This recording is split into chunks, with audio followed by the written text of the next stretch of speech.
When you want your spring break to feel like... and your kids' pool day to feel like... and your hotel bed to feel like...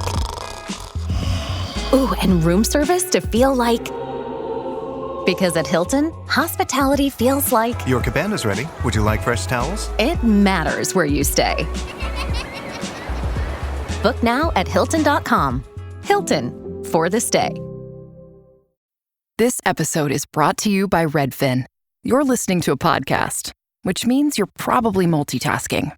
Maybe even scrolling home listings on Redfin, saving homes without expecting to get them. But Redfin isn't just built for endless browsing. It's built to help you find and own a home. With agents who close twice as many deals, when you find the one, you've got a real shot at getting it. Get started at redfin.com. Own the dream.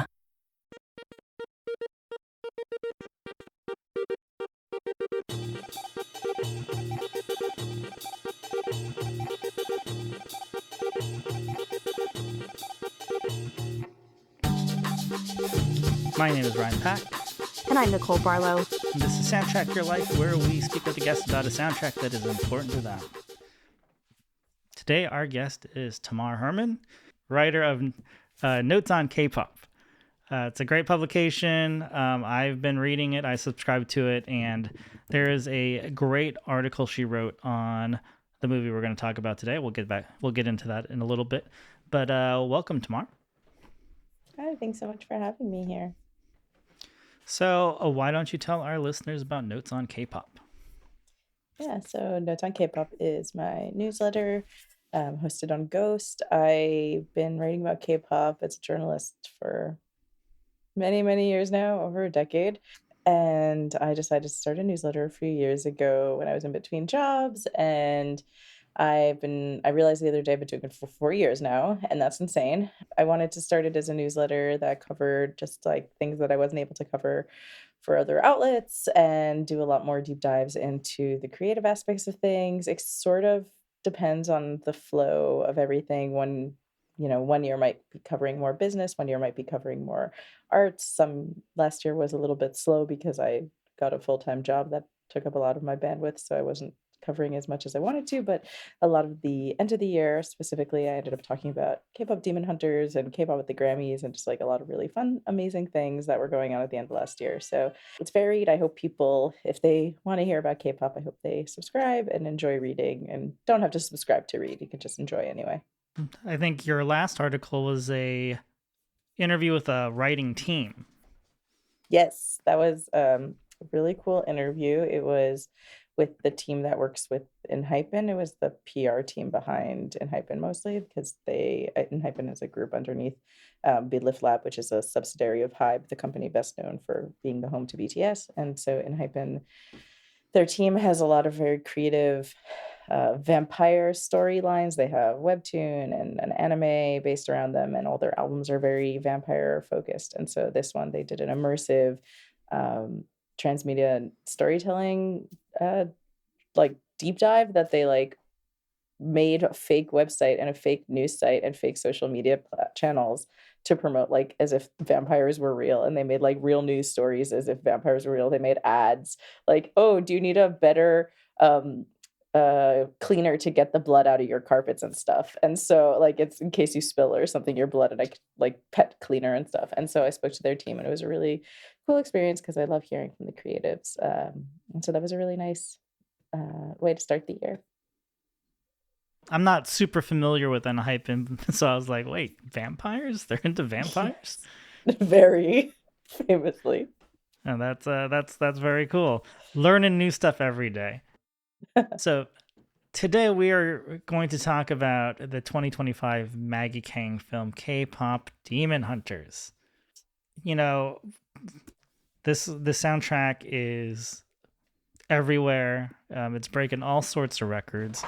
I, as a Korean American, probably should have covered this earlier, but I felt like I was not well equipped enough because K-pop is not like my first love, but I've been on the K-pop. I've been going down the K-pop rabbit hole for the last 6 months because my kids are obsessed with this movie.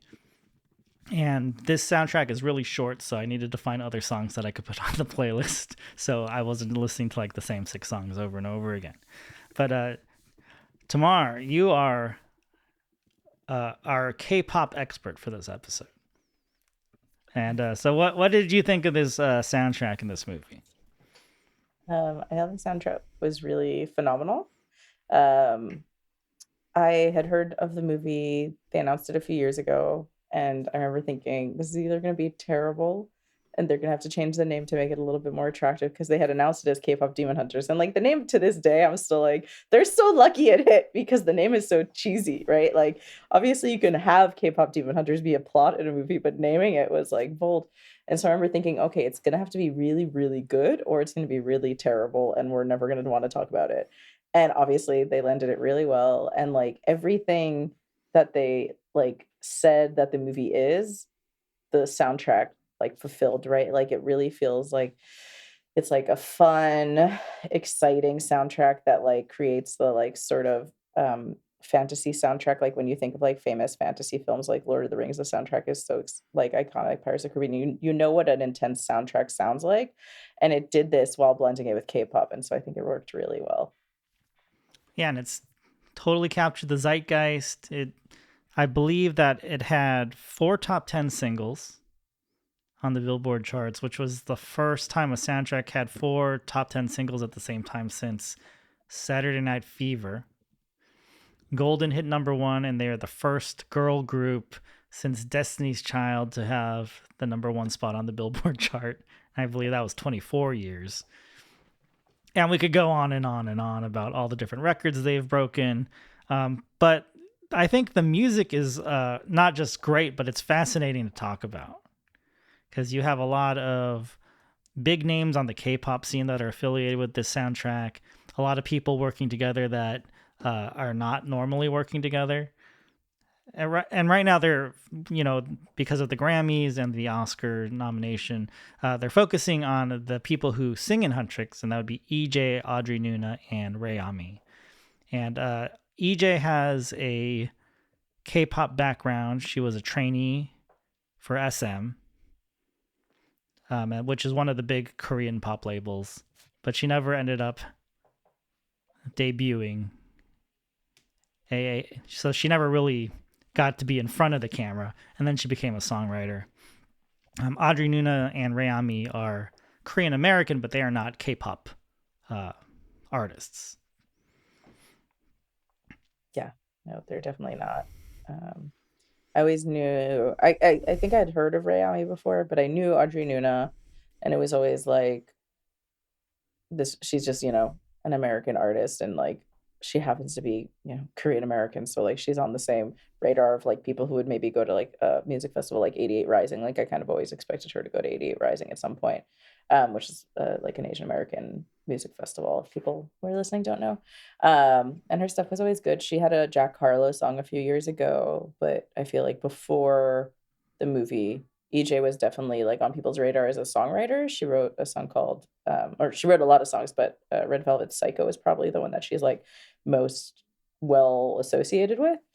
And so when it turned out that like, she was not only songwriting, but also singing, it was like, oh, this is great. Cause she's someone who, as it's come out that like she was going to potentially be in the lineup for really popular K-pop girl groups, Girls' Generation and FX, which are just like iconic and really great singers. So like how good she is, that like she was in the running for it. The fact that she didn't make it is like a tragedy, but at the same time now she gets her glory days, and like I'm her age, and I'm kind of excited for her, because I feel like you can enjoy more a little bit later after you haven't done as well younger, because like how hard it took, and you like, I don't know, like there's a difference between succeeding at 19 versus at like in your early 30s or something. Like it just feels so different. Not age shaming as much as like you hear her talking and she seems so happy, and she deserves it so much, because when you hear, not only was she singing, and it is, they always put them together. Huntrix is always described as the 3 of them, but when you like listen to the soundtrack and when you watch a performance, like she's really the front woman. Like it's very much, we can get into it a little later, but that's actually something, one of my criticisms about, or not criticisms, but one of my big claims at the end of the year that I kind of got called out for was that I didn't say that I put Golden or any of the other songs on the soundtrack into my best of songs list from the end of the year. And one of the reasons is because I don't actually think the music soundtrack from K-pop Demon Hunters is necessarily K-pop. And one of the reasons I think that is because actually K-pop groups tend to break up the lines. And so K-pop Demon Hunters, it tends to be just like EJ's friend and center with the other two backing her up. And there is obviously a lot of line dispersal and each of them have their own lines, but sorry, I could go on for hours about talking about this. No, I think that's really fascinating though for, you know, if you are somebody that's really versed in this. And just to be very clear, I am an uninitiated, very casual K-pop non-stan, right? People in my orbit are certainly stans. I was telling Ryan before this podcast,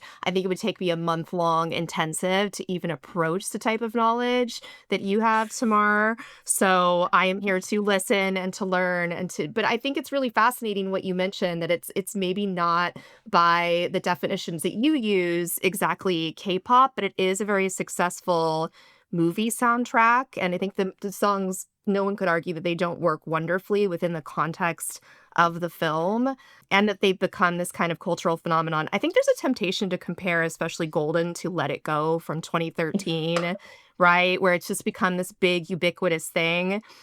And it's, you know, clearly the front runner for the Oscar. It's already won the Golden Globe for Best Song. Why did you not put it on your best of K-pop list? Is it only because you don't feel it's K-pop, or do you not feel like it's the best either from this soundtrack or from the year? I'm so curious for your perspective. So first of all, the best song on the soundtrack is what it sounds like. Like, it's not Golden. It is what it sounds like. Like, if I was putting any of the songs, I'm very behind on my list, and I'm putting the soundtrack on my albums list, which is like me being pedantic. Because it's definitely K-pop inspired, and there's a lot of K-pop songwriters on it. But I'm from New York, so I'm also a musicals girly. Like, I grew up listening to musicals, and I wrote this in my newsletter about K-pop Demon Hunters, which is I actually think that the movie soundtrack is more of a musical soundtrack. Like, it has all the dynamics of a good musical soundtrack. It literally follows the path of a musical, like a show tune, how you make a classic musical with like the introduction song that's really big, and then you have an anthem, and you have an I Want song. Like, I was talking to a K-pop friend of mine a few months ago, and I mentioned that Golden is an I Want song, and they like had no idea what that was, and I was like, oh no, I'm in different worlds right now. Like, anyone who follows Broadway knows what that is, or knows like Disney musicals know what that. Like, you have a structure to musicals. So I feel like the songs are much more structured that way. And I was actually, while preparing for this podcast, I found an interview with one of the songwriters, Danny Chung. He voices one of the Saja boys. I actually think he voices Jin. Does he voice Jinwoo? Oh no, he's Baby Saja. Sorry. Yes, Andrew Choi is yeah. Jinwoo. But Danny is a songwriter at the Black label, and he voices Baby Saja, and he was saying that they actually got in trouble because they were starting to write songs to K-pop, and they were like, wait, we need some narrative. Like, you need to like write this like a musical song. And so I felt very validated in that moment. Obviously, K-pop itself as a term is very like, it's just a label, right? It doesn't really matter. But for me, because I live like very much in these two worlds, in my mind, it was very different than the average K-pop song. But like, a good song is a good song. Who cares what you call it or like define it as? I don't know. This also makes it very clear of like why you're friends with Scott. I love Scott so much. We actually just had Scott on last week, but you know, I was like, oh, you know, what did you guys talk about? Challengers, which is not a musical, but seen it. Yeah, he's seen it 7 times. He would. But yeah, that's a good point, and that actually brings me to a question I was going to ask you.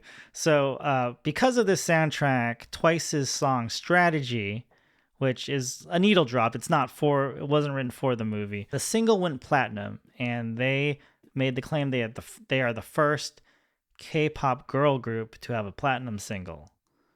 And I was like, well, isn't Golden a platinum song? Isn't that wouldn't Huntrix technically be the first K-pop girl group? I see Tamar. Now we're back to the original question. The original question is Huntrix actually a K-pop group, and is Huntrix actually a real group at all? Which I think are two very different questions. It's like, is it EJAE, Rei Ami, and Audrey Nuna performing as Huntrix, or is it they are Huntrix, which I think is like a very big question about like their identity and if they actually want to perform together in the future this way, rather than like, because you don't say Idina Menzel is Elsa, right? Like you don't say, Right. oh, that, I mean, like little kids might, but like it's not like she is. So it's like, well, are they taking on this identity that like they are going to be like, oh, when we're performing as the three of them, we are Huntrix, or which I think is probably what the promo would like, or is it these three performing that way? And I think that's like maybe more of an artistic choice and more of an identity choice. Like, do they want to define themselves as this girl group?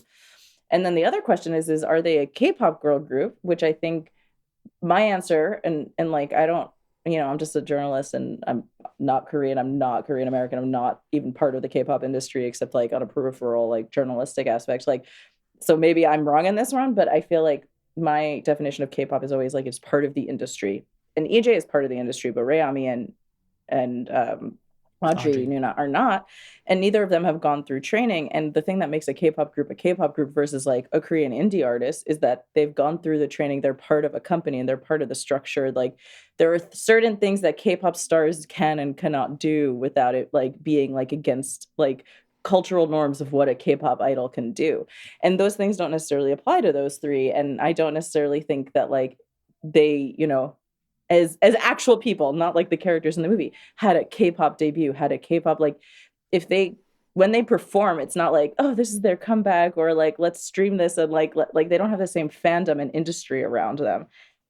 So I think artistically and like culturally, I don't think that Huntrix as a thing actually, I don't know if it exists in real life as much as an idea. So I have a lot of like thoughts about like if Huntrix is really a thing or not, which is, so I don't actually know. So I actually agree with the like branding around twice, which is because they are an actual girl group versus Huntrix, which in real life, I don't know if they're actually a girl group or if they're people performing as a girl group, if that makes sense. Like, Oh, it's very meta, and it's very I know. Yeah, are they a gorillas or are tangled. they like a Yeah. Disney movie Right. where it's Elsa and Anna and Right. they're just like the voices behind it? Right. Like if Idina Menzel and I think, does Kristen Bell actually sing also for Anna? Yes. I guess she does. Like if the two of them are performing, are you like, this is Elsa and Anna? And like the Netflix PR, like I've checked the PR releases many times at this point because it's something I think about a lot because I'm crazy. And they do actually define them as Huntrix. They talk about them as if Huntrix is a real entity and it is these three women. And I really like, and they've introduced them on like, I think SNL, they were introduced as Huntrix. And then so like in some way they are saying we are Huntrix. And so but like, is that just like PR, or is it like, okay, next year we're going to get a Huntrix album, or is it like every time they're promoting, they are Huntrix? And then what does it mean for each of them as individuals and as singers beyond Huntrix? Like, I just have a lot of thoughts about it, right? Because like Destiny's Child, to go back, because we hate girl groups, so of course it took 20 something years. Destiny's Child, obviously, everybody knew at first, they knew them as Destiny's Child. And then they knew, okay, that's Beyonce, that's Kelly, right? We learned them all. But this is kind of the reverse where like, yeah, we know them as Huntrix and we learn them all individually, but like they're actually individuals first versus like the group first because they were brought together as individual songwriters and singers who had their own solo careers already. So right. I think it's like a question that like, yeah, sure. Like if they say they're Huntrix, but like, it's just an interesting question in my mind about like what it means for them to be Huntrix and what it means for them to be a K-pop group. I was going to say that's a good point because I don't know if it was the New Year's Eve, the Dick Clark New Year's Eve show, but they were labeled as the singing voices of Huntrix. Mm-hmm. And I know that, obviously they are not the actors who portray the characters in the film when they're talking, right? And that is Arden Cho and Mei Hong, and I want to get the third person correct. Shoot, I know who it is. It's and Ji Young Yu. Oh, Ji Young. She just got a new role. She just announced. Very excited. But I actually just right before I came on, I was like trying to find something on Wikipedia, and it like linked me to the main like the movies Wikipedia, and actually. The members of Huntrix, like EJAE and Audrey and Rei, they're not listed. Like if you look on the like the top of the Wikipedia page where it shows starring, the three of them are not listed, which I was like, that's insane considering that, like, obviously the movie itself is a big phenomenon, but the movie is a big phenomenon primarily because of the music. So the fact that they're like not acknowledged in the first like top part of the Yeah, Wikipedia page. to me, and maybe this is wrong, and again, I'm coming with my own perspectives that may be very off base from what you're saying about the K-pop industry, but they remind me of session singers, where sometimes you find session singers to fill in a gap, but those people are not necessarily meant to be performers. They're not the face of something. They're simply filling a void, right, on a recording. And that's what it feels like to me, because I don't know that there's any kind of presumption that they look like the characters, speak like the characters, can perform, because as you're saying, they haven't been through this rigorous system, right? They're not playing by those same rules. So is there going to be some level of disappointment if they say go on tour as Huntrix? What do you guys think? I don't think so, just because I have a friend who told me, and I like, this is a real story I heard, and I thought it was so interesting, which is this friend of mine, he's Korean, and his daughter is, I don't remember how old she is, like somewhere between 7 and 10. And, first she like wanted purple hair because she wanted to look like Rumi. And then when she saw Huntrix perform on one of the late night shows, they always wear black. They aren't wearing the K-pop looks. And apparently she just wants to wear black leather now because she saw like them actually in real life. And she's like, they look like me. They're inspiring to me. And so like, I don't necessarily think that like there'd be a backlash. I think some people would probably be like, why don't they have their hair colors or something? Or like, are they wearing the outfits? But like, it's true, right? Like they're not Disney on Ice. Right. So I think it's like very different of like the Right. expectations. It's What do you think, Ryan? unprecedented territory. It's very weird, not really well torn, territory where this stands. So it's a great exploration. Yeah, and I feel like Audrey Nuna probably doesn't want to be like pigeonholed as like a K-pop artist. I think I've seen an interview with her where she's like, I've been asked to do like K-pop related projects in the past, and I've passed on those. And it wasn't until I saw the movie where I finally said okay to K-pop Demon Hunters. So I know that she has some reservations about becoming labeled as a K-pop artist. It's not because of the training. She just, I think, sees herself as an American artist. Like Tamar said, she's collaborated with Jack Harlow. She did a Tiny Desk in 2024, before this movie even came out. So I feel like she kind of would like to keep her career separate from whatever she considers this. I'm sure she's fine with like, going to these after parties and doing these shows and stuff. But, I think she wants to keep those kind of two entities separate. Yeah, that makes total sense for her career. And the three of them had not met prior to this project, correct? So it's not as if they were an existing entity. Like they didn't know each other, which again feels a lot like session singers. You're really just there to do a gig. And I think the unexpected blow up of K-pop Demon Hunters, which Netflix didn't market, didn't push out toys for, didn't push out Halloween costumes for, because they didn't know it would be such an overnight success. It's sort of that. 100%. And I keep on thinking, especially regarding the mention of session singers, I keep on thinking of one of my favorite musical movies of all time, which is Josie and the Pussycats. And yeah. Okay, good. I'm glad you both know exactly what I'm talking about. We have covered that on the show, yeah. Oh, okay. And like it was Letters by Cleo who sang it. Right. Letters to Cleo, sorry. Like it was the voice of Letters to Cleo singing as Josie. And like obviously the movie came out right before 9/11 and never got any attention, because that's literally the plot of the movie is like, hey, the government is controlling you with music. And so that movie never like really took off, but obviously has a huge cult following. And like you would never be like, oh yeah, she's Josie. Like, and so it's just so interesting to me about how we talk about it. But at the same time, I think to some degree, not to some degree, Audrey is very clearly, even before this, like Ryan said, like very before K-pop Demon Hunters, like I had heard her be on like, say things in interviews or just like when she's on a live or something saying like, oh yeah, I'm definitely like not interested in K-pop. And so the fact that she even did it, I was really surprised when they announced her for it. But she clearly, like, if you look at her at red carpets or interviews, like she's going out and she's not only doing the Huntrix stuff, like she's doing stuff by herself or like dressing up, like she's trying to get herself known as like an avant-garde. Like I just saw her at the Golden Globes, her outfit was phenomenal. And it turned out that like her dad, I think, used to make some of the clothing for, I think it was Tom York or one of the brands, whichever brand dressed her. Like her dad used to like own a clothing brand that like worked with these, or like a dry cleaner that worked with them. I don't remember what it was, sorry. And she like was using her platform to like get herself known as like an artistic fashionista, and in a way that's separate from her identity as like the voice of Mira. So I think she very much would like, I don't know if she's talked about it. I'm guessing they probably aren't going to at any point in the immediate future be like, no, we're not really Huntrix, right? Like that would ruin a cash cow probably, and probably piss off a lot of people in Netflix. Yeah, that's the tough thing, right? I bet they're in some pretty serious negotiations because there's the side of it that's like, well, this is extremely lucrative. It's a lot more lucrative for me to almost cosplay as Huntrix than to be the person that I set out to have a career as. So it is that eternal question of your artistic integrity versus the machine versus the thing that you've become wildly successful with that you did not probably anticipate. I'm sure that they would love to announce, you know, Huntrix and Saja Boys live, like on tour. And that would be a relatively easy tour.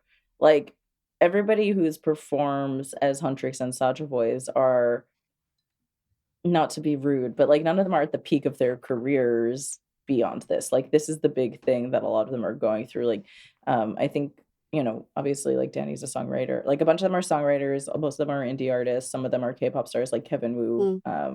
From a boy band, You Kiss, is one of the members, and he is Mystery, and he, I don't know like why, yeah, he's Mystery, and so like he's gonna be in the Anderson .Paak movie K-Pops, but like his stuff was always like K-pop associated, so this all makes sense. But like they have like a big opportunity to capitalize on this, but at the same time, it's like how much is too much, and like I think the answer is Netflix's is like never is too much. Like I just saw today they're announcing like Uno K-pop Demon Hunters version. Essentially, I was like, oh, that's how you know you made it. You're a Hasbro game, Right.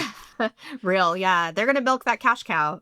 Right. But my wife brought up a good point, and she's like, well, why doesn't Huntrix, or why don't these three girls perform any other songs other than Golden? And it's like, well, they weren't brought into this to perform live. So Right. we don't know what these other songs are going to sound like live. And then with the faster songs, there's probably a dance element that people are going to expect. Right. And because Audrey and Rei Ami are not K-pop artists, you know, dancing and singing at the same time is not something that they're used to doing. I think I wouldn't if I, as a 30-something-year-old journalist who like knows this stuff, I wouldn't expect them to sing. Like I would go and expect maybe like a theater would be the best opportunity for them. Fans wanting to go to this like want to see them in arenas and stadiums performing as Huntrix. So I think you're right that like there is that kind of like, well, can they even do it? And if do they want to? And like, what is the expectation of the fans versus like what they want to do? Like the performance that they just did the other day, where like it was more of it was still Golden, but it was like more jazzy version of Golden. I thought, oh, that's a little risky. I think they had a live orchestra with them, and I thought, oh, this is a little risky because like obviously the people who are watching a late night version of Golden are probably adults or people on social media, like not children. And so I think that like there's a question of like, can they perform those songs? Like a lot of the songs, every time they've performed them, you've heard them talk afterwards about how they've had to adjust Golden for singing, because Golden is not really a song that any human being, no matter how talented they are, anyone can really sing live in the middle of a performance. Like EJAE performed those stems like dozens of times to get her high notes, right? Like you can't do that live all the time. Yeah. Like no You're performing person to a can do that. backing track. Like, let's be real. Like you're syncing with a track. And if you need evidence of that, you can watch Baby Monster's Mama performance of Golden. And Baby Monster, talented group. They had three of their members dress up as Huntrix to sing Golden, and it did not go so well. Yeah, Oh, no. I felt bad for them. They gave it a good try, but it did not sound good.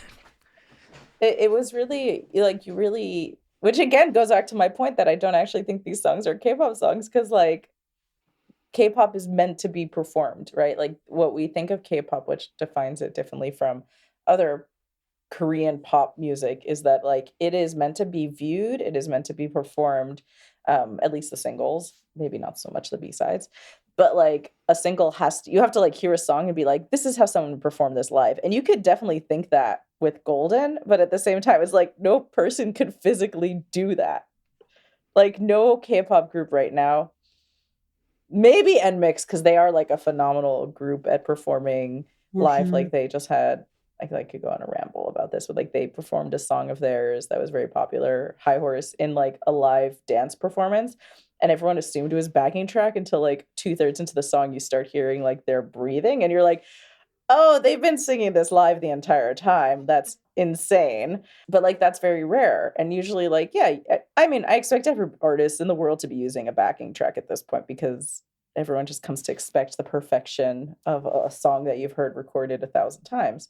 But I think with the other tracks, I think that's a really good point that like the members of Huntrix or the voices of Huntrix, we haven't actually heard them sing any other songs. And I always assumed it was just because like Golden is so popular, like they clearly pushed that one, for the radio hits. But now I kind of wonder, oh, maybe they can't. Like maybe they would have a really hard time performing it, even though you would think that Golden is the most technically difficult song, ostensibly. But oh, I didn't think of that. Oh, that just made me really excited. I had heard that they thought Takedown was going to be the song that took off. And, Takedown's a great song. I was telling Ryan, I think in the context of the film, it gets such a fun sequence that it's easy to embrace. One of the things that I wanted to ask you about, in your piece, you talk a lot about how fantastic the world building is in this film. I think a lot of that is down to, the Sony Animation Studios team and how beautifully they build that world, the wonderful character design. They're also responsible for Into the Spider-Verse. So for people that are fans of that animation style and the sort of unique way, I think, in which they build characters, it really does succeed. But I think everything we're talking about, right, is like, how do you make a fantasy into a real production? And as a K-pop fan, was it kind of satisfying for you to see kind of this K-pop fantasy? I mean, for you too, Ryan, like, is there something about seeing it in animated form that feels like really cool to see realized? Because there's things that you can do that you can't do on stage. Or is it the opposite and you feel like this isn't K-pop, it's some other property? Well, that's a good question. Either. No, I think it's really good. I mean, I think I went into the film hesitant because, again, I had heard of the name of it. I knew who was working on it, so I thought it was going to be really good people, but I was just kind of still hesitant because it just felt like there's been a lot of K-pop projects that people have been like, yeah, this is going to be amazing. And then it's like, is it? There was a K-pop musical on Broadway a few years ago, and I had seen it during the off-Broadway show, and it was really great. And then they brought it to Broadway, and based on some creative decisions, it was just like not as good. And so I was like very concerned, like Netflix is involved, Sony is involved. I'm sure the people who are making this are really amazing and love K-pop, but like maybe, it's going to be like tamed down for, streaming audiences, but they didn't. And every single thing about it, like every time I watch it still, I like get excited by some other random niche K-pop thing or something that I noticed that I'm like, oh, like this makes so much sense. Like I took my 7-year-old niece to go see the live sing along over the Halloween weekend. And like I cracked up because they had like one of the award shows logos, like Mama has a very particular grid logo that they change every year, and like they had a riff on that, and I was cracking up and my niece was like, why are you laughing at this dumb thing? And I was just like, because it felt real. Like it felt like everybody who had worked on this knew what makes K-pop feel like a unique thing, not a unique thing, but like a specific experience for K-pop fans, and they went with it, and then they like elevated it. And like I'm not only a K-pop fan and also a musical fan, but I'm also actually a really big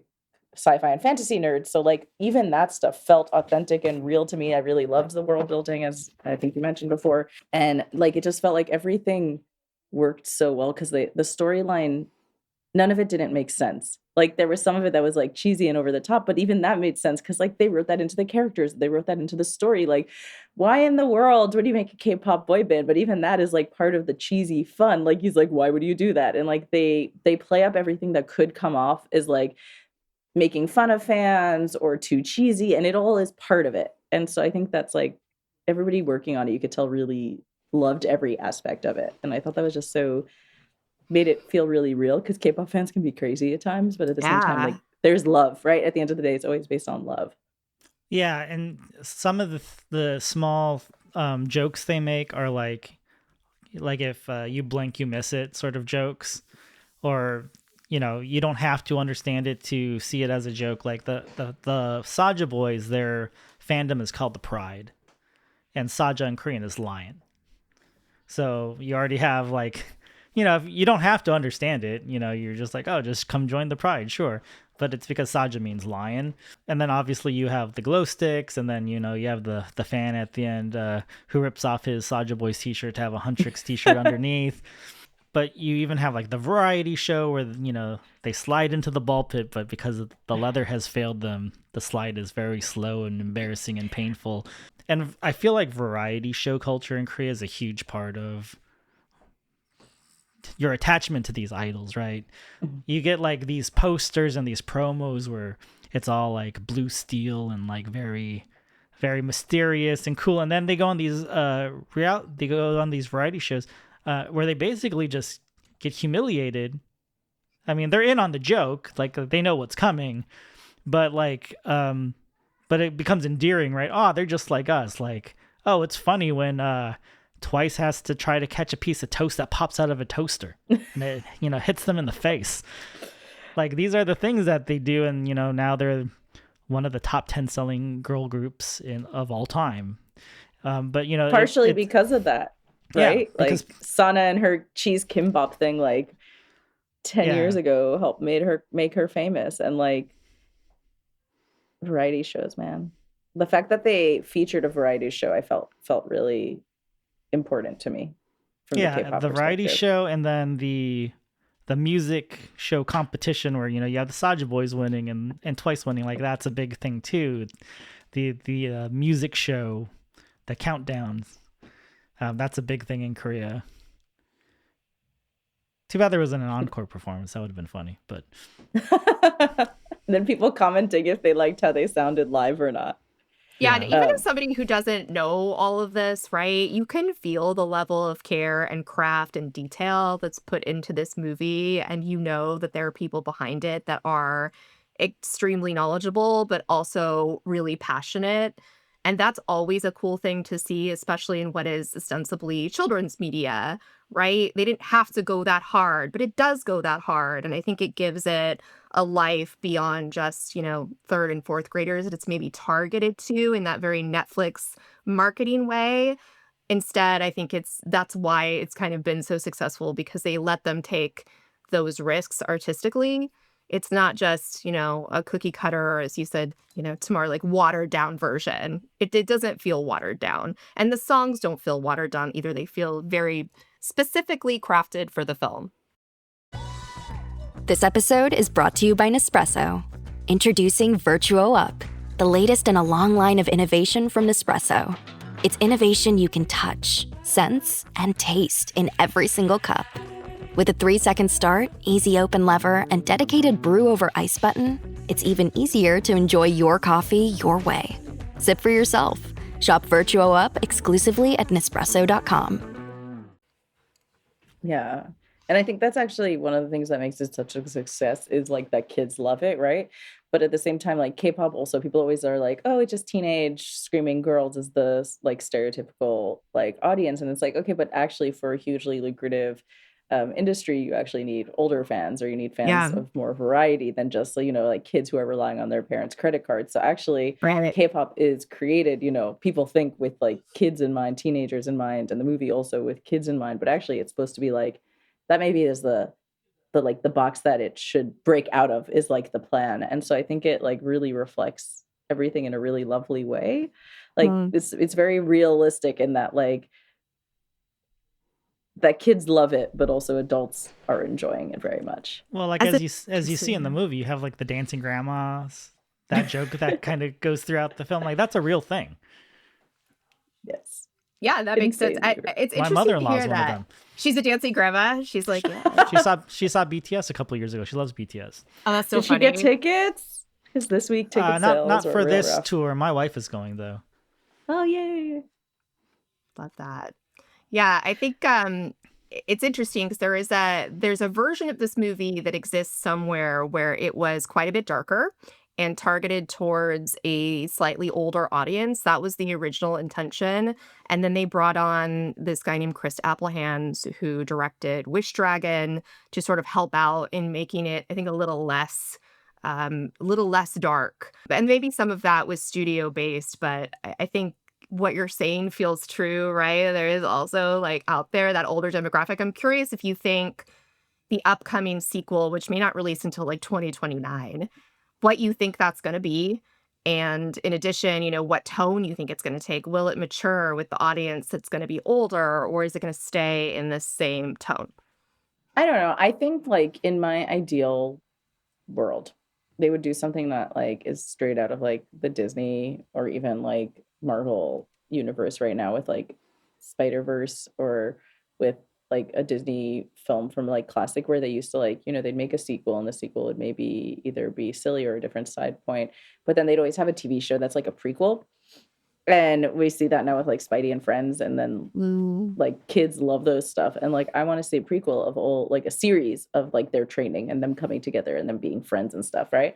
And then I want a movie that's really dark. Like That's I smart. want them. I like that. Thanks. And Netflix, like are you Spider-Verse, listening? pay me please.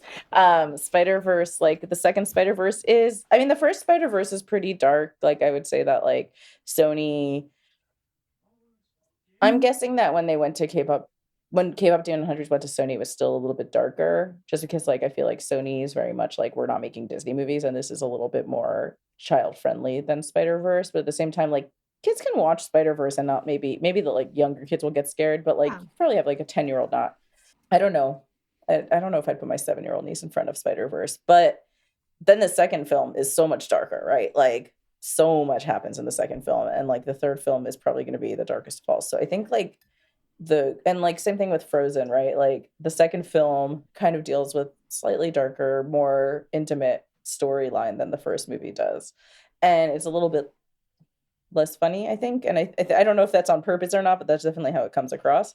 So I think there is some kind of like expectation that a second film is a little deeper and a little bit maybe darker in its explorations. But I think like there's a lot of things hinted in the film that like could make things really dark. Like what in the world happened to Rumi's parents, right? Like how did they fall in love, and how did they die? And like her, like did they love each other, or like, you could get really dark and be like, did her like not, I don't want to bring trigger warnings into everything, but like you could get really dark about like Rumi's origin, right? Yeah. And like I'm glad that we have this movie, but I'm like a sucker for really intense like storylines. So I would like a darker movie, but I think at the same time, like they're not going to rock the boat. The next movie is going to be probably just as fun, and they're going to aim for music just as good, and they're going to pray they get Frozen 2, where like, yeah, everybody who's like an adult kind of agrees that Frozen 1 still has the better music. But if you ask a child if they like Into the Unknown, God, little girls love that song, right? Like, you're not so like wrong. Also a song impossible to sing. So I have seen my niece twirl around in her little Elsa nightgown many, many times to that song, and she is never on key. It's adorable, but like little kids love Into the Unknown. And so I think that like I would be scared that they couldn't live up to the expectations, but at the same time, the expectations of children are different than the average like adult viewer. But at the same time, like they know what makes a good song work, and they have people who like work on K-pop, they have people who work on kids movies. Like I think they really know the magic sauce, so I think they'll probably get it again, but like everyone's going to want another Golden. And I don't know if they're going to do that, but we'll see.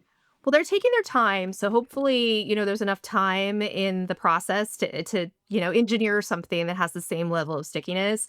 I will tell you with honesty that I could live the rest of my life without hearing Golden. I'm good, because it's become so ubiquitous. However, what I will also say is that prior to this podcast, nothing else has been in my head. And I don't necessarily want it there, but it is the ultimate earworm. There's something in that song that is like illicit drugs. There's something in that song that will not let it leave you. And so whatever they put in it, from like a craft perspective is like good for them because it's in there forever. I think you should listen to what it sounds like, because I think that'll replace that earworm with a different earworm. No, and that sounds great too. And the thing is, I think whatever you're listening to or whatever is maybe like the most top of mind, that's the thing that's going to replace it. All the songs on the soundtrack have that stickiness, and they're all great in their own way. I agree, and I think like I had like a conversation with, again, my 7-year-old niece. She was like, at the end of the movie, they play Twice performing, is like the Twice members are singing their version of Takedown. And my niece is like, oh, it's Huntrix's voices. And I was like, no, that's a different group. And it was like kind of confusing for her, but at the same time, like she didn't recognize like the differentiation. And I was like, okay, fine. She had just seen this movie like, actually, no, she had already seen it like 17 times at that point. But like in her mind, like it was the same. And I thought, oh, this is so interesting because like the songs are both popular, like malleable and good enough that like anybody could perform them. Like you think Golden, everybody it needs to be EJAE, right? And I was like, oh, but like we can get other, I don't know, variants of it. And like it's surprising actually that they didn't like see the success and go like, let's get a pop singer to sing Golden. Like let's get a radio version. That's true. So I was watching a interview with Jihyo from Twice, and this was after the movie had come out, and the interviewer was like, "Oh, so you guys did Takedown for the movie? Are you disappointed that you didn't get a chance to do Golden instead because Golden is such a huge hit?" And Jihyo was like, "We were offered any song on the soundtrack," and the interviewer was like, "Oh, so you could have had Golden," and she's like, "Well, I still like Takedown," and I think part of the reason that they chose Takedown is because it's so different than any song in the Twice catalog, and I think it was an opportunity to, because they're working with like Black Label writers, like this is their opportunity to like do Twice's version of Blackpink. Yeah. I don't know if everyone listening is aware, but like Black Label is a subsidiary of a company called YG, which Blackpink is under. Like Rosé is under the Black Label. So, and Twice never sings songs that are like Blackpink songs. Although recently they've been like trying a little bit more. So I agree with you that they probably picked that song because they were like, this song is something different and new. And it also like they performed it at Coachella at Lollapalooza.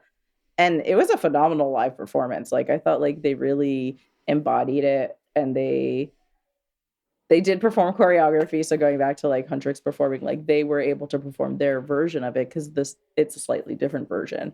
And so I thought it worked really well for them. But it's true that like I wonder if they regret it, but I think that like Golden is something similar to what, maybe not what Twice would do, but like Takedown is very different from what Twice would do. So good for them.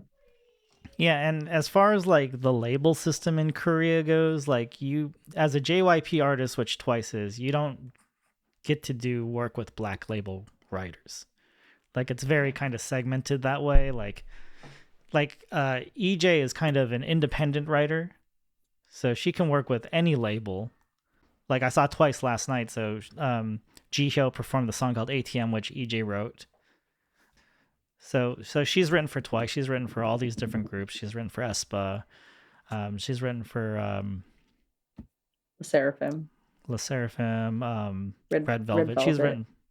She's written for many different artists. But so she can work with Twice and she can work with Blackpink or whoever she wants to. But Teddy Park and his label, it is not in their best interest to make hits for other labels, since he has such a huge stake in YG and Black Label. So so it's kind of a cool like loophole that Twice gets to do this song. Like it's very rare in the K-pop landscape that you have these two teams coming together. Yeah, and I think it was interesting that like they sort of, I wouldn't say they downplayed the Black Label's role in it, because like if you look at any single press release, it's very obvious that the Black Label is heavily involved. But like the Black Label itself, it didn't feel like was being like, oh yeah, we wrote Golden. Like they all did interviews. Like I definitely saw interviews and I saw promo, but it didn't feel like a big story in Korea last year was like, oh yeah, the Black Label wrote Golden. It was like EJAE wrote Golden. And I thought that was really interesting. And I thought it was just like such an interesting move by everyone involved. It was just like, let's put EJAE out there. Like, let's make her the spokesperson. You know, she's doing a lot of promo. Obviously, all the actors at first, and I don't know if you guys like were even aware of the movie at this point. Like at first, it was just the voice, like the actual voice actors doing promo, and then after Golden started taking off, you started seeing like the singers. And I thought that was such an interesting choice, and I'm really curious if it was like intentional or if it was just like, shoot, the song's taking off, we have to get them to be doing PR. All right, let's be real. If your gut is off, everything feels off. Your digestion, energy, mood, even focus, it all starts in your gut. Every day, your gut is fighting a silent war against processed food, stress, and even toxins in the air. And when your gut struggles, your whole body feels it. That's why I trust Just Thrive Probiotic. Most probiotics never make it to your gut alive, and that's why they don't work. But Just Thrive is clinically proven to arrive 100% alive and deliver measurable results. And it does something no other probiotic can. It turns your gut into an antioxidant factory, creating protective compounds exactly where you need them most. For you, that means better digestion, health immunity, more energy, and easy weight management. Just Thrive Probiotic comes in capsules or berry-flavored gummies, so there's an option for everyone in the family. For over a decade, Just Thrive has been helping thousands of people take control of their health with science-backed solutions you can trust. From their award-winning probiotic to their full line of gut, immune, and brain health supplements, Just Thrive is ready to help you live your healthiest life. So here's my challenge. Try Just Thrive Probiotic for 90 days risk-free and save 20% on your first order with code CX. See the difference for yourself or get a full product refund. No questions asked. Take the 90-day Just Thrive Probiotic Challenge today at justthrivehealth.com/CX. Be the best you with Just Thrive. I remember seeing an interview with both Arden and EJAE where they were like playing kind of like a dating game sort of thing, like write on your whiteboard who listens to more K-pop, and obviously the answer is EJAE. But so they like paired them up, like you had May and Audrey, and then you had Arden and EJAE, and then all of a sudden the voice actors disappeared for a while. As you know, I'm guessing the For Your Consideration Best Original Song campaign started, and then I think recently they've brought the voice actors back. Yes. Now it's an Oscars push for Best Animated Film, so now we got to bring the actors back. So it's kind of funny how they're kind of shuffling everything. Yeah, I'm curious how long it's gonna go. Well, the Oscars are what in March 9th or something, March 16th. So I guess until then. But I think, Arden was recently on the Kelly Clarkson show. And, I want them to get their flowers to Jiyoung and Arden and May. They do a fantastic job bringing these characters to life. And I think I saw Arden MC some like Korean American showcase in like 2008. So I've been aware of her career for quite a long time. So I'm happy for her to get her flowers. Yeah, she's been... Yeah. I remember her doing a K-drama award red carpet in New York, like in 2012, and just being like, I hope she takes off. And she finally gets her laurels, as you say. It's so nice for her. And all of them, but I feel like her and EJAE, like, very much suit the character that they're voicing, like, the narrative. Yeah. You know what would be great in the sequels if they do the Idol Star Athletic Championship as part of the thing. Nicole, this is the most ridiculous thing I have found in my K-pop rabbit hole is in the first few years of a K-pop group's career after they debut, they will make them compete against other K-pop groups in an athletic tournament. And it's not just like, oh, who's the better dancer? It's like, oh, you two girls, you're gonna wrestle. What? Yeah, pin that other girl to the mat. That other 100-pound girl, pin her to the mat. So what is it like the Olympics? And so they're it's like the predetermined. Yes. And they all train individually for different sports. So like there's like they used to have, I don't know if they still have it, they literally have like the type of like Olympic dancing with like the little ball and the twirling like oh yeah, the ribbons. rhythmic gymnastics. Rhythmic gymnastics. And then like they'll have, I mean, the archery is always really big because Koreans are really into archery. And like they'll be like, yeah, I was prepping for like 2 weeks before this. Like it's part of their job is to prep for this Idol Awards. Yeah, relay races. Awards. Wow. Yeah, but I think Soccer. archery is always the big one. Mm-hmm. Also because someone always breaks the camera. Yeah, they have the camera in the bullseye. Someone shoots a camera, yeah. Wow. I mean, why don't we make our pop stars compete against each other physically, you know? Yeah, the closest thing I could think of, and this is very much dating myself, was Circus with the Stars. Do you remember that show, Nicole? Like a little bit. I mean, I suppose we have had a few things over the years, but not maybe, you know, like an Addison Rae in direct competition with Olivia Rodrigo, you know, like hand-to-hand combat type stuff. We're not like making them train, right? Like it isn't that kind of thing. And it's also kind of sucks that we don't have variety show culture, because I feel like many other countries do have great variety show culture, and variety shows so fun. One of the great things about traveling is just getting to put on TV and see like some crazy variety hour. I will say though that like Disney Channel games used to be a thing, and a lot of K-pop stuff feels like stuff that would go on Disney Channel. Like Disney Channel stars and K-pop stars have a lot in common, especially like that makes sense.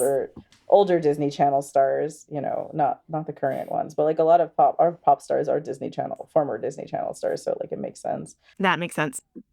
But yes, you're right. We should bring it back and make it back. Sabrina Carpenter go and wrestle at her teeny tiny.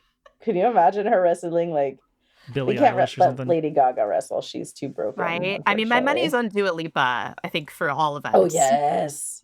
I feel like Dua would take everyone down. She's really fit. She's really good at yoga. She'd just be doing archery with like her toes. And she's always on vacation. Yeah, she's got time. So I wanted to talk about the fact that Huntrix is a 3-person girl group. Because I feel like I've read interviews with Maggie King saying like, oh, you know, like their fashion is a little bit like Blackpink and you know, it's got a little bit of 4th generation K-pop. But I was like, but there aren't many 3-person K-pop groups at this stage. Like usually anymore, right? Like so my theory is because Maggie is around my age that you know, Gen 1 K-pop, when K-pop first started, you had a lot of 3-people groups. And that's because K-pop groups usually there's at least 4, right? You have someone that is known as the main singer, the main rapper, the main dancer, and then you have the visual, aka the really pretty one. Even though they're all like really pretty, like there's no like bad looking person in the group. And everyone is expected to sing, so it's not like and dance. So it's not like I'm the main rapper, so I don't have to do the other things. But anyways, so usually you have 4 or more. Like if you're looking at Blackpink, right? You have Rose as the singer, you have Jennie as the rapper, Lisa as the dancer, and you have Jisoo as the visual. But with Huntrix, you really just have 2 singers and a rapper. Yeah. Like that's why they're not K-pop. No, I'm just kidding. No, they're K-pop, but like it's more like EJ's not EJ. Rumi's the singer, like Mira's supposed to be the dancer, and then Zoe's supposed to be the rapper. So like they did break it up like in the way that you would break up K-pop, except they just like downsized it, which it was kind of, no, I guess it'd be different. I'm like thinking of like very early K-pop groups, like SES is the most famous one, that's 3 members, and like that's what I was thinking in the start of the movie, right, like you like can tell that like Rumi's mom and Celeste, their group is like very clearly inspired by like you see them on screen for a second and it's like, oh my god, it's SES. Like their hair is like identical to them. Like you can very much tell. But like they were all singers, right? Like it's not like Yeah, there's no rapper. yeah, and I would Eugene say was a rapper. and none of them was really known as like the main dancer. Right, like it was like, okay, fine, like yeah, maybe Bada had like clearly outstanding vocals, but the other two also were outstanding vocals and also good dancers. So like the rapper, dancer, singer thing kind of became more of a thing around second generation. Oh no, I guess for guys also first generation. But what to think about this? And then I heard Maggie also say that the two Saja Boy performances, it's influenced by like HOT. So Soda Pop is definitely inspired by the Candy video, and then whatever their follow-up was is like much darker, and that's where like Your Idol comes in. So there's like this weird sort of like we're trying to be modern, but there's also like first generation like I don't know biases or tendencies because that's what she grew up on, which I thought was really interesting. But it called for reference, SES and HOT are like two of the first groups, like K-pop group, OG groups, and they're from the company that EJAE was training under, like SM. And so HOT's Candy, you should watch the music video after we film. Like it's so iconic, it's so ridiculous. They're like bouncing around on the floor in colorful overalls, furry hats, and fur gloves, and like everything is like psychotic candy colors. Sounds great. And HOT also stands for High Five of Teenagers. That's what I was going to ask. Wait, high five? High five of teenagers. High five of teenagers, but we couldn't put the F in because then it wouldn't be hot. Yeah, exactly. And there's 5 members. Nice. They just had a reunion. But yeah, I think like honestly, aside for Candy, all their songs were pretty intense, right? Like they had one song, not one of their earliest songs, but one of their songs, Aya, was like about kids dying in a fire because there was a very famous fire in a kindergarten in Korea in the 90s where like the like teachers like didn't help children and like they died. And so like their song was about that. And like that's like essentially how intense their music was sometimes. And then they also had the Fluffy Candy song, which is their most popular song that everybody associates them with. I mean, I certainly could point to a lot of artists like that, right? Like, they get the one outlier single that everybody attaches themselves to, but normally they're like a pretty it's the reverse of Ben Folds 5. Yeah, there you go. There you go. I just remember all the girls being into Kangta. That was the visual of HOT, Kangta. Which is so funny because nowadays, like you look at him and you're like, oh, that's not really what would be trendy in K-pop. Like his like distinct style wouldn't fly. Yeah. Jinu though, like I don't know if either of you have seen those videos of like little kids just like swooning over Jinu. I think that maybe we should protect children from the internet more, but I love this one little girl who's just like, Jinu, and I just think it's so cute that they're like, I don't know, falling for this demon who you're supposed to fall for and will suck your soul. Like it's very great. I like that metaphor. Netflix has made the Ruginu the ship shirts, the Ruginu. There's a whole line of Rumi Jinu shipping merchandise. Wow. I did not see that. That's so funny. Well, now he's her sword. Which I give you your soul back. Yeah. Aww. I actually am surprised they haven't released an extended version yet. Because there must be some cuts or like one extra song or something. Or more variety show stuff. More variety show stuff would be so. Maybe they do have the Olympics. I probably have consumed more variety show twice stuff than I have music.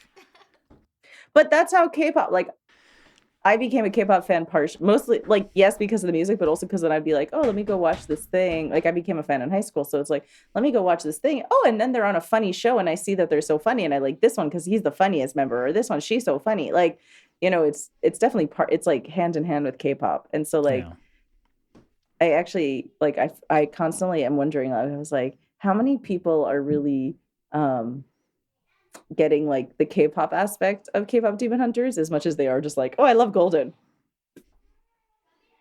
I love the K-pop aspect. Same, especially. Tamar, I wanted to ask you. So if people fell in love with the soundtrack and they're like, "Hey, this K-pop stuff sounds pretty fun," and I know that we have our reservations about whether this is actually K-pop, but what are some groups you feel like you would recommend if people want to explore K-pop after K-pop Demon Hunters? I think the obvious one is Twice because like they're in the soundtrack. I think the other obvious one, I think obvious two based on like Saja Boys would be BTS and EXO. And EXO actually had a song that appeared as a needle drop. And so like I feel like those two are like the very prototypical K-pop groups right now. Blackpink. Like if you were like to give someone a handbook of like who should you listen to after K-pop Demon Hunters would be like Blackpink, aespa, Twice, BTS, EXO, maybe Stray Kids. ATs. Like there's a lot of variety in K-pop. Like different groups have their own sound, so it's really hard to say a general like, well, what type of music do you like listening to? Do you like darker music? Do you like poppier music? Do you like more metal music, more industrial music? Do you like stuff that's like more dramatically creative, like than hype stuff where they're creating music all about vampires? Or do you prefer, I don't know, Cordis, which is like more of a hip hop group, or All Day Project, which is a co-ed group? Like that is kind of, I don't know. And do you like something with nostalgia? Do you want your singers to be only singers, or do you actually want them to like have funny content? Like 17 is a group that is very well known for their music, but actually in China, they're also more popular for their variety show. So like, what do you want out of K-pop is the question. But I think those bunch, Twice, aespa, Blackpink, EXO, and BTS are like a good starter pack based specifically on like you liking Huntrix and you liking Saja Boys. I think. Yeah, perfect. And EJ has written for many of those groups. Yes. Also then like NCT, Red Velvet, LE SSERAFIM, like New Jeans. Like it really depends on. I could go on forever, but I mean, I could go on forever, but I don't think New Jeans is a whole episode on their own. Yeah, I wouldn't recommend someone to listen to New Jeans only if they liked Huntrix. So New Jeans doesn't sound like Huntrix, but New Jeans is very good. Well, thank you so much, Tamar, for being on our podcast. Thanks so much for the invite. It was so much fun chatting. Yeah, so where can people find you if they want to connect with you? Notesonkpop.com is my newsletter, and on social media I'm usually Tamar Writes on Instagram and Threads and Blue Sky, and I think that's it. I'm not on Twitter anymore, so I think that's it. Very cool. Yeah. Subscribe to Notes on K-pop. It is great. Thank you. But yeah, thank you for so much for bringing your expertise to us charlatans over here. I mean, expert commentary. I'm blown away by how much you know. It's really incredible. Thank you for sharing. I was impressed how much you knew, and like you before the show, you were like, I don't know anything about. Like you had a lot. You had a lot of insights. So. Well, I hang out with Ryan a lot. Like I hang out with a lot of K-pop talk to you fans. About K-pop. I mean, I read your stuff, Ryan. What do you think I'm not reading? That's true. I did read about my my very casual relationship with K-pop over the years, and I do bring up the Candy video. Oh. SES was my first love. Oh, do you have any essays on it? That'd be so lovely. I will gift you that. Please. We have a ghost as well. Perfect tie-in. We also have a ghost at blog.soundtrack your life. I will link to that article in our show notes about my casual relationship with my K-pop. I went to my first K-pop show yesterday, everybody. Brought my daughter to Twice, and now she wants a light stick. Did they perform Takedown? They did, and I have video of my daughter like dancing. Oh, she was very into it, but she loves all the songs from Twice, so she was. If they didn't play it, she still would have had a good time. I'm so glad. Well, thank you guys so much. I hope you have a good day, and I hope you have less snow than I am dealing with today. We're in California, so we have none. Yeah, that's why we didn't say anything, because it feels wrong to even bring it up. It feels rude, but stay Yeah. Stay safe, stay Let's warm. Stay safe, and we'll let you know when this comes out, and Great. maybe we can find something other K-pop related. Maybe we'll do K-pops later this year and bring you back. That'd be so fun. I hope it's good. Please be good. Yeah, I really hope it's good too. Yeah, I guess if it's really bad, then maybe not. But well, if it's really bad, maybe it'll be more fun to talk about. Well, maybe the sound. Too. I hope the soundtrack will at least be really good. Yeah, and we can talk about that. God, if the soundtrack is bad, what are they doing? Yeah, I know.